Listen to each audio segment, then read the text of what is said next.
আপনি আমাদের দেশের প্রধানমন্ত্রী কিংবা মুখ্যমন্ত্রী কিংবা বিরোধী দলনেতা সবাই অবিবাহিত। তো এই রাজনীতিতে কি অবিবাহিতদের একটা এক্সট্রা কোনো অ্যাডভান্টেজ থাকে? আমি বিবাহ আদি থেকে দূরে আগের থেকেই ছিলাম। কারণ তার আগে ৩২ বছর আমি আরএসএসের প্রচারক হিসেবে কাজ করেছি। ঘর, সংসার, পরিবার, আর্থিক কোনো উপার্জন ছাড়াই জীবন।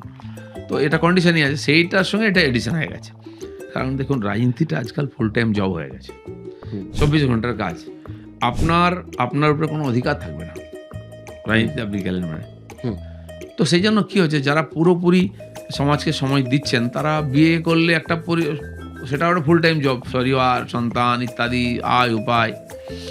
তো সেই জন্য হয়তো মনে হয় যে এই দুটো বোধহয় করা যাবে না। এই করতে, করতে সময়ও পার হয়ে যায় নিজে প্রতিষ্ঠিত হওয়ার জন্য। চাকরি খুঁজতে, খুঁজতে অনেকের বয়স হয়ে যায় আর বিয়ে করা হয় না। হুম। তো রাজনীতিতে প্রতিষ্ঠা পাওয়া একটা ব্যাপার। আর সেইভাবে সময় কেটে যায় এত ব্যস্ততার মধ্যে বোঝাও যায় না।